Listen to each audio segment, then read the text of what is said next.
Langsung kita masuk ke dalam fase draft pick di mana Grok dan Faramis sudah mulai di-ban dan Onyx berkesempatan untuk menjadi second picker. Oke, ini dia game pertama Grand Finale The Royal Bestie. Asik nih, namanya sekarang Royal Bestie nih. Ingat ya teman-teman ya, ini dari playernya JR7 aja udah mengatakan ini Royal Bestie. Ini menandakan persaudaraan mereka juga. Betul. Jadi diharapkan dari super fansnya, kalau gue tuh udah yakin super fans yang offline nonton di sini, mereka semuanya adem banget. Anteng, mereka semuanya bersaudara, mereka nyanyi-nyanyi, joget-joget. Bareng-bareng di depan.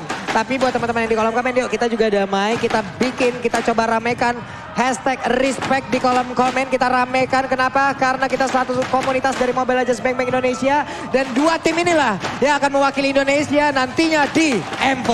Oke, kalau gitu kolom komentar ramekan hashtag Royal Bestie. Ayo, coba. Absen, ayo bocil-bocil kehidupan. Ayo, bocil, ayo, teman-teman yuk, kita ramein yuk. Tapi Pak Pulu kita akan bahas draft sedikit. Oke. Grok ditutup Keyboy, Kadita Keyboy, Fanny Kairi, Akai Albert, Faramis juga ditutup Valentina. untuk seorang Clay. If Clay, respect band, power dari kedua belah hero. Aku melihat para pemain dari tim RRQ melepaskan sebuah Pakuito ataukah dia akan mengamankan hero lainnya. Di sini karena masih banyak hero yang lain tapi ternyata one-one untuk seorang Skylar. Wow. Game pertama. One satu kali lepas dan itu dipakai satu-satunya juga oleh RRQ Hosti. Kembali Kembali kemarin. dilepas. Akhirnya hari ini dilepas kembali. Ini yang menjadi pertanyaan loh. Onyx ini akan memikirkan sebuah hal seperti apa lagi. Tapi Pakito dan juga Valentina mereka mana? Bedanya sekarang Valentina. Dulu dia bisa langsung mengamankan crossbow tank walaupun mungkin damage-nya berbeda. Iya. Tapi sekarang Harus pecahin dulu. harus pecahin dulu. Tapi aku bukan di situ. Powernya di sini adalah Valentina di pick ketika kiri akan ada Parsha. Iya. Kiri akan ada Parsha, Iya. kanan ambil Valentina itu. Dan ini picknya Pakuito bukan untuk Kairi kalau menurut aku. Yap. Untuk Boots. Karena akan bermain sandwich ketika kita tahu one-one, bermain one-one. Oke. Selalu akan ada di belakang bukan? Betul. Jadi satu-satunya yang bisa mencari one-one di belakang. Mungkin. Tapi akan ada sebenarnya ini pedang bermata dua loh. Pakito di saat ingin maju, ingin mengejar one-one. One-one punya WON aja. Lu ngegoceknya enak banget cuy. Hanya tinggal ngegocek, weakness lu pecah, lu lari ke kerumunan teman-teman, lu kelar Pak. Yes, Oke, itu tapi dia. Esmeralda. Wah. Cow. Tapi langsung link. Gua Tadi gue kira mereka pengen ambil retail dulu. Enggak, kalau gue kenapa enggak? Karena apa? Udah pasti one-one ini akan jadi makanan. Yep. Link dari dulu ketika one-one belum menjadi hero yang mungkin secondary. Sempatkan dia di tier S. Yang selalu first pick apapun akan di-ban untuk serang one-one. Itu emang makanannya Link di early. Kalau Linknya gak respon ke sana, makanya aku bilang dari awal, Pakitonya akan di-boost. Karena harus ada assassin. Entah Link, entah Hayabusa. Tapi ternyata kita tahu Kairi. Ya, tapi dengan second pick seperti ini, Link di pick, Hilda langsung di ban. Satu hero yang memang bisa mengganggu konsentrasi dari Link untuk melakukan farming. Dan ini sudah dibuang. Berarti tinggal satu roamer kira-kira yang bisa mengganggu lagi. Dan Balmond. Balmond adalah hero signature untuk Kairi. Tapi sejauh ini ya, Balmond untuk di playoff ini agak jarang kelihatan. Jarang Banget kelihatan. Hanya ada beberapa kali kemarin, hanya ada Bener. beberapa momen untuk digunakan. Kita lebih sering lihat di regular ya, daripada di Di playoff. regular buat buset. Balmond. Karena ini akan berat banget menurut aku Balmond. Kenapa? Pertama, oke, dia punya lethal counter retribution. Tapi Balmond adalah jungler jalan kaki. Benar. Jungler jalan kaki. Ya memang punya lethal counter retribution, bisa menang objektif, tapi nanti untuk tim fight jangka panjangnya di mid late gamenya. Dan Joehead di ban kemarin, waktu di babak playoff berjumpa dengan Onyx Finn dengan Joeheadnya. Ini mematikan banget pergerakan dari Kairi ketika menggunakan steel cable dengan Fanny-nya dia. Selalu bisa di-eject, di-cancel semuanya. Dan ya, menurut ini adalah wise choice juga dengan melakukan banning trap Joehead karena Unstoppable Force ini bisa selalu mengejar kemanapun Link bergerak. Dan Povius ban, Benedetta. Dan bahkan Opung, satu hal, ketika Joehead di ban, bukan hanya mengejar di mana Link berada, nurunin Link. Itu yang lebih serem. Jatuh dari pohon. Jatuh dari tembok, jatuh dari pohon, itu lebih serem dibandingkan dikejar. Betul. Karena kalau dikejar, akan putus. Iya. Ya kan? Unstoppable Force itu bisa putus kalau kejauhan. Tapi kalau kedeketan, turun. Udah bukan turun. Ini, Langsung. sekarang ambil god lane-nya. Kenapa? Roamernya tutup untuk sebuah Retail. surprise. Iya. Karena gameplay profesional player ketika di second phase dia nggak mau roamernya terlihat. Oke, ini Karena zaman sekarang bukan masalah carry lagi. Romer is the key juga. Betul, dan dengan dipiknya Irritel ya, dan di bandnya dari Povius. Sebenarnya ini band yang tak ada, dan satu lagi Ruby terbuka untuk Arkehosi.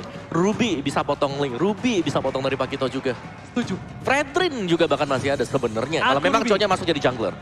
Aku Ruby. Ruby 100% aku setuju banget Ruby. Kenapa? Pertama, dia nutup Pakito, dia nutup Valentina, hero-hero des jalan kaki, itu enak banget ditutup Ruby. Ada, kalau Lilia agak berat sih sebenarnya kalau Lilia ya. Ruby Parsha. Ruby Parsha benar. Itu dia, Ruby Parsha. Franco. Oh my Is back. God. Udah lama nih kita nggak ngeliat Franco ini dimiliki oleh Levin. Kita tahu bagaimana track recordnya ya. Ini adalah hero power dari masing-masing hero yang ada di RRQOC juga. Mancing mania mantapkah hari ini? Abang Vin dan last pick for Keyboy. Kalau menurut aku pribadi, mungkin ntar lo gameplaynya dia itu agresif, Chow ditutup, Kadita nggak ada, Matilda, Franco, Akai, Akai, cancel dan stun, Romer. Apakah Digi? Mau Digi, sebenarnya kalau Digi sulitnya nggak punya badan di depan, dan Lolita itu dia. Jawaban untuk 1-1 juga. Kalau untuk Lolita, tapi Lolita di sini bukan tank yang benar-benar tank, karena ada Chow yang mengganggu nanti. Oke, ini dia. 5 draft telah terpilih untuk Onyx, 5 draft untuk RRQOC. Sama-sama meng-counter, sama-sama dengan power mereka. Ingat, mereka bermain di best of 7 series. Mungkin terlihat banyak nyawa di sana karena butuh 4 poin untuk bisa mendapatkannya. Tapi Om Wawa, Papulung, di sini game pertama itu juga menentukan. Menentukan banget. Menentukan banget bagaimana nanti mental boosting yang mereka milikin juga. Sementara itu untuk sekarang, kita mau tes dulu nih, kita mau tes dulu suara ini ya. Kita mau tes dulu suara Kingdom sama Sonic. Oke, yang pertama, Viva! Kurang semangat Viva! RRQ! RRQ! Wah, luar biasa dan Onyx! Onyx baru sore, go! Go! Sekali lagi go! Oke, ini dia. The Royal Derby, MPL Playoff Arena, mana suaranya? Go to the land of down. Ini dia grand finale MPL Indonesia season yang ke-10. Oke, dan game pertama pun dimulai. Semuanya terlihat sudah mengisi di role-nya masing-masing, sudah mengisi di lane-nya masing-masing. Lolita lebih mengarah untuk bisa melindungi dulu pergerakan dari god laner yang mereka milikin. Ada game pause terlebih dahulu. Sabar. Oke. Sabar ya. Pantesan kok gue ngadep belakang putih. Gue langsung ngadep monitor gue. Oh, ternyata lagi pauce. Maaf. Lagi pause ya. Lagi pause. Ada game Ini pause ya kalau teman-teman ya. pertama Wawa, gimana draft yang dari kedua belah pihak? Kalau ngelihatnya lebih balance ke arah dari Arkehosi sih. Karena mereka punya, ya satulah 1-1. 1-1 yang dari early-nya bisa lemah ketika berjumpa dengan Irritel. Nanti waktu team fight-nya bisa pecah. Oke. Dari 1-1-nya ya. Tapi memang harus ada spacing sendiri untuk 1-1. Kalau memang di gap Pakito ke gap dari Irritel sendiri, dia bisa dibersuah dengan sangat cepat sekali.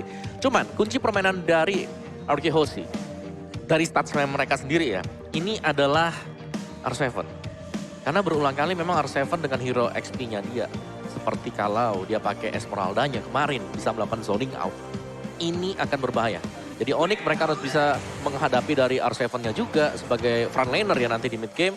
Dan juga harus bisa berhadapan dengan Parsha Chow. Karena Chow lawan Link. Chow-nya waktu mau diganggu juga, dia masih punya Way of the Dragon. Oke, jadi bisa dibilang secara tidak langsung untuk head to head-nya Chow sama Link ini pergi ke rental bareng si Nurul. Cakep. Awas kena mental, adu retri sama Kairul. Kairul.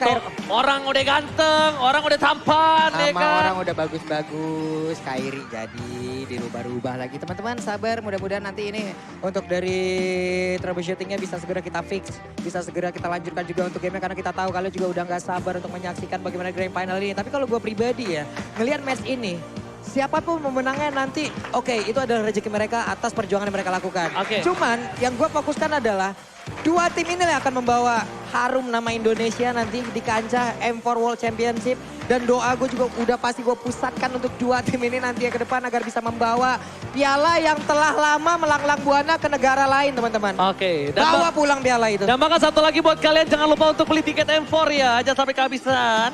Beli permen dapat ya Duren. Kameramen emang keren. Yeay, menang banyak kameramen. Semangat Ayang Sas. Tapi gue setuju banget loh. Kenapa? Kameramen ini pinter banget loh. Semua ditangkap sama dia. Iya, semua dari yang sedih, yang nangis, yang cakep. Yang seneng. Yang seneng. Cakep-cakep lebih sering ya, tolong ya. Lu juga pengen kan tuh banyak Oji keren apa gitu. Gak ada. Masa? Kemarin. Apa? Oji sayang atau I love you Oji laki. Hah? Latif. Latif kan? Latif. Udah pakai kutek tangannya. Kok gue bilang, wah tangannya kutek nih, cewek nih. Pas tengok palanya, ya Latif. Oke, ini dia seorang yang datang banget dari nol. Gua sempat ketemu dia juga waktu itu ketika dia berada di sebuah tim juga. Baru masuk bersama dengan Fredo. Dan dia menjadi runner up MPL Indonesia Season 8 ketika dia baru berkarir di RRQ OC. Dia menjadi juara akhirnya di MPL Indonesia Season 9. Dan juga MVP final MPL ID Season 9. Pak Produser, sebenarnya saya sudah ngetik, tanya Pak Pulung dari tadi. Tapi prediction saya tidak masuk. Kenapa? Karena Karena sinyal. ya itu. Jadi kalau menurut draft, by draft, tak mengapa, gue ngeliat Kairi ini bisa makan Albert di arah metode late game. Dan Kairi bisa makan seorang 1-1. Dan gimana caranya Scalar menjaga posisi. Jadi, tak mengapa, gue menuju ke arah Onyx. Kalau gue pribadi ya. Gue ke arah Onyx. Kalau gue pribadi ngelihat untuk bermain cepat ya. Ini draftnya sama-sama bagus. Bahkan bisa dibilang untuk RRQ jauh bagus banget juga draftnya gitu loh. Tapi untuk early game-nya early game-nya Link bakal jauh lebih fleksibel untuk bisa menabrak siapapun gitu loh. Tapi early ini gue megang RRQ banget. Early RRQ? Kalau early, kalau dari RRQ banget gue. Aku RRQ selama dari fitnya udah level 4. Kalau gue yang gue rasakan dengan gue menggunakan one-one secara terus-menerus dengan melawan Link. Ini akan menjadi target banget Pak di awal-awal. Ini akan menjadi target banget. Justru di early, 1-1 ini adalah makanan enak seperti yang gue bilang tadi. Itu tadi yang gue bilang. Tapi di early, 4 lawannya, 4 player RRQ itu early banget. Sedangkan di metode late game, menurut gue RRQ cuma depending on 1-1. Dan saya gue bilang draft kali ini, Onyx sedang mengungguli di game yang pertama. Dia tuh main sustain dengan ada metode late game, karena mereka tahu di MPL Playoff Season 10, gak ada game yang cepat. Bener, dan jangan lupa juga sebenarnya Ji ya. Iritel, Pakito, ini yang bawa kita menang juga tadi. Iya. Betul. That's why ya, gue ngeliat kenapa Onyx kuat banget di late game. Dari draftnya.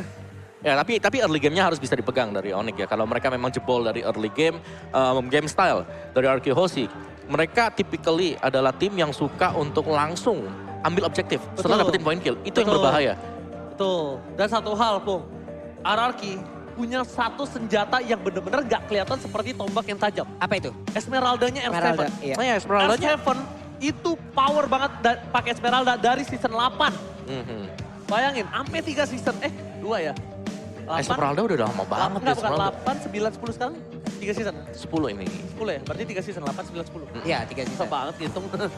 Kan dari season kemarin juga ya Esmeralda 6 gitu. Season 8 ini, S7 power banget. Tapi ya Esmeralda memang ya dari itemnya dia juga ini rata-rata dengan full defense item.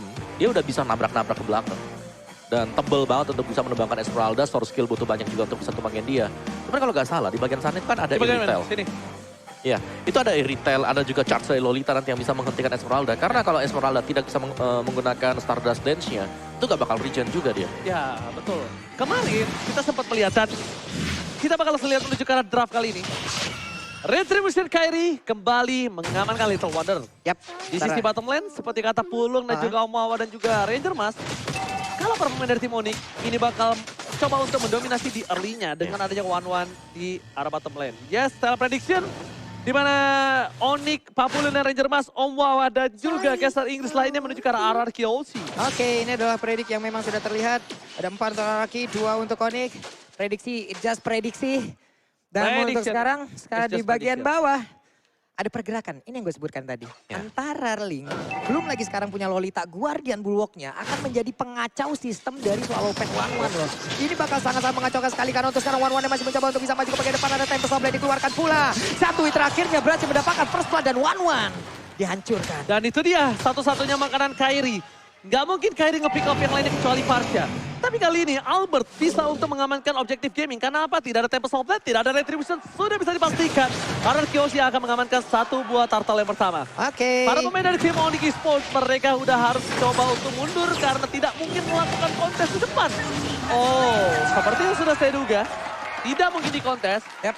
Jungler pasti mengamankan satu buah turtle karena Retribution di bawah didapatkan. Tempest of Blade, Kairi nggak punya defensif, Kairi nggak punya ofensif. Plus sekarang Kairinya menggunakan Link. Ada objektif yang jauh lebih penting daripada itu semua. Purple Buff. Mendadak di sini Purple Buff itu udah sangat berharga. Tapi di tangan Link, ini adalah tujuan utama kehidupannya loh. Oke, dan juga ini lawannya adalah Demon Slayer ya. Dari Linknya dengan Killing Spree-nya, Demon Slayer dari Cho yang lebih cepat untuk mendapatkan buff. Jadi mungkin di awal, Gold memang menjadi target dari Onyx Esports. Tapi kebalikannya dari Arkehosi, mereka bisa dapetin untuk objektif. Mereka bisa main dan mereka ini berada di seputar dari XP Lane. Masuk ke dalam jungle dari Onyx Esports juga bisa untuk menekan Kairi untuk tidak mendapatkan item lebih cepat. Yes, dan Finn kita lihat dengan Franco-nya, bahkan kalau dia mencoba untuk menggigit Kiboy pun menurut aku pribadi nggak apa-apa. Kenapa? Kiboy ini, dia early seperti ini, dia masih lembek. Dia nggak terlalu keras seperti nanti di metode late game. Jadi kalau misal dapat cewek atau Kiboy selama bukan Sans, nggak masalah. Dan bahkan di depan sana, WF Dragon telah dikeluarkan seorang Albert. Tapi lihat, masih ada Purify di tangan dari seorang Sans yang tidak akan coba di follow up. Para pemain dari tim, Onyx Esports masih mau lebih. Defense terjadi, berjalan belakang. Kairi dan ternyata satu buah Temple Problem. Tidak bisa diberhentikan pergerakannya. Bloody Hand sekalipun.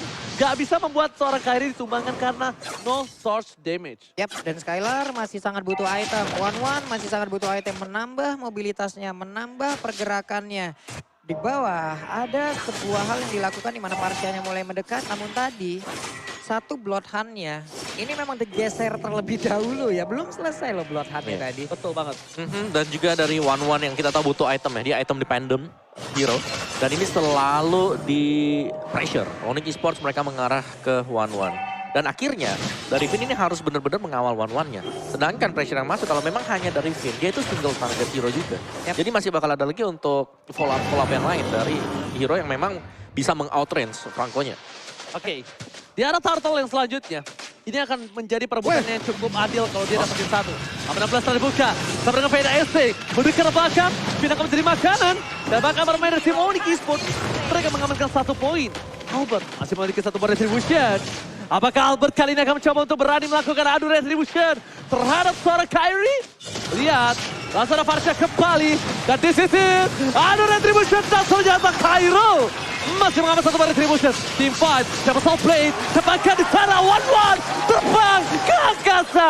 Skylar membuat 1 poin setidaknya hadiah untuk tim Arkehosi di turtle yang kedua. Oke, walaupun tadi belum berimpact cukup banyak. Dan juga untuk dari Albert sendiri, agak ragu terlihat untuk maju ya Om ya. Kenapa? Karena dia bisa juga untuk langsung di-copy dari MU yang dimiliki oleh Valentina. Dia maju, dia tendang dengan 1 Way of Dragon menjauh lagi. Betul. Dari Valentina yang mengamankan 1 Federal Strike. Ya, dan akhirnya dari Arkehosi mereka harus back off dulu untuk membuat dari One-nya ini bisa dapetin gold lagi. Yap. Setidaknya apapun tadi yang udah mereka lakukan walaupun tidak mendapatkan turtle. Tapi mereka mendapatkan kompensasi nih dengan 1 player. Ya ibaratnya ini sebuah keuntungan walaupun tidak sebanyak keuntungan yang diberikan oleh Grab loh. Sama diskon. 90% Mbak. Oke, tapi Kairi kali ini nggak mendapatkan diskon poin kill dari bottom lane. Tapi yang di rumah dapat diskon 90%. Jadi scan di bawah ini sekarang juga nomor ambil sambil order Grab. Tunggu apa lagi? Let's go! Let's go. Dan sekarang di bagian bawah. Udah ada 1 outer turret yang berhasil dihancurkan kembali keuntungan untuk Onyx Esports. Arkehosi harus perlahan tapi pasti mereka bisa membalikan keadaan. Namun sekarang buat kalian yang lagi nonton ataupun yang memang sudah datang langsung ke MPL ataupun dari Theater Expo ini. Pastikan kalian sudah menggunakan head and shoulder. Ya. Memwipe up langsung ke arah ketombenya nih Pak. Yes, biar kalian ketemu jodoh di sini ya. Ya langsung. Iya, udah rambut wangi, badan Rambut wangi. Gak apa-apa, gak tampan, yang penting wangi ya guys ya. Iya. Iya.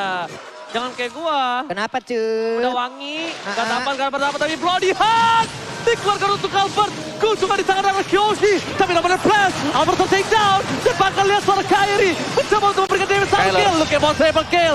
Skylar mencoba untuk terbang. Fokus ke arah belakang. Better stay for defensive. Tapi cewek nampaknya masih mau lebih.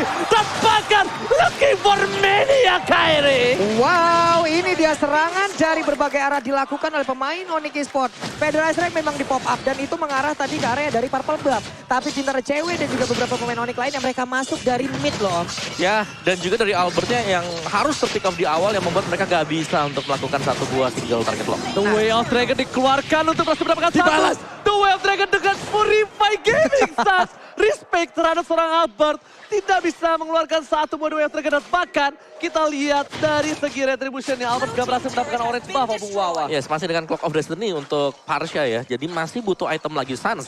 Dia sudah punya Genius One, dia sudah punya Enchanted Talisman. Sedangkan dari marksman-nya masih dengan Corrosion Shard. Belum jadi Demon Hunter Sword. Ini berhadapan dengan Windtalker plus Berserker Fury. Cewek, jadi ini udah jadi banget iritelnya. Cewek mau ini nih WON. BON. WON banget dia. Dia tahu dia lawan one-one kalah. Dan kalau bisa kita bilang dari seorang Skylar ini alhamdulillahnya masih mendapatkan menit yang ke-7. Yep. Dia tinggal bawa lagi menit ke-10, 15, 20 dia akan bisa sustain. Dan dari Steel Lake Plate. Ada dua Steel Lake Plate. Fokus ini akan menuju ke arah Blade Armor. Sudah bisa dipastikan untuk seorang dari Skiboy ini ingin sustain. Karena dia tahu ujung tombak Arkeosi itu terpaku oleh dua player. Bukan Trisula, tapi cuma dua ujung tombak. Ini mereka juga harus pintar-pintar untuk melakukan kalkulasi ya. Karena untuk one-one itu bisa aja di counter sekarang Golden Bullock ada. Yeah. Purify juga udah bisa. Belum lagi untuk nantian Taito Winter Trenchant. Dan barusan yang kita sebutkan Guardian Bullock. Mengacaukan segala. Swallow Pet gagal. Ini juga gagal dari Iron Hook yang sudah dilemparkan. Oke. Kalau misalnya yang gue lihat ya, kalau dari seorang Sans ngambil Parsha, ini mau team fight. Dia mau agresif. Dia mau agresif banget. Dia bakal coba memasang team fight, tapi gue nggak tahu team fight-nya akan di mana. Menurut dari waktu yang ada di sini, sebentar lagi team fight itu akan ada di Lord yang pertama. Oke. Kemungkinan besar akan ada team fight besar di sana. Kalau saat ini udah ngambil ke arah Parsha. Tapi kalau ngambil ke arah The Way of Dragon, mereka akan defensif. Biasanya dia akan main defensif di purple-nya dari seorang Kairi. Yeah. Jadi bisa terlihat gameplay apa yang akan terjadi dari Onyx Esports dari apa yang diambil Sans. Ya, tapi sebentar waktu ya Onyx Esports mereka sedang agak melakukan tempo lambat. Oke. Linknya masih ada di belakang, masih farming dulu. Dari Boots-nya lah yang melakukan split push yang kita tahu. Nanti masuk ke late game juga Onyx mereka punya power. Mereka bisa memaksimalkan Link. What? Itemnya jadi. Mereka Oke. bisa ada di mana-mana. Keyboy yang dapat Keyboy dapat- armor buff. Dengan satu lemparan roket. Oh, Dan bahkan all in. all in. Sans akan coba untuk menggigit kembali. Bagi Toro 91. Skylar memilih untuk mundur.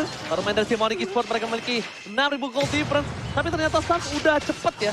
Oh dia tuh mainnya cepet. Dia nggak mau terlihat gameplaynya. Jadi ada Federal Strike dipakai, ada Bloodihan dipakai. Yap. Dia nggak mau megang lama Opung dan juga Bambu.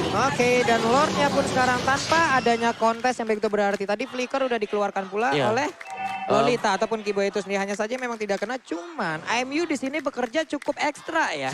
Iya betul. Setuju. Menurutku juga dari Vin tadi terlalu cepat ya untuk dia melakukan flicker, bloodhound. Karena follow up-nya masih terlalu jauh dari belakang. Oke. Oke. Tapi itu gameplaynya Vin gak sih? Iya, tapi butuh koordinasi juga sebenarnya. Kalau sendirian, tumbang, akhirnya Lordnya gak ada yang kontes.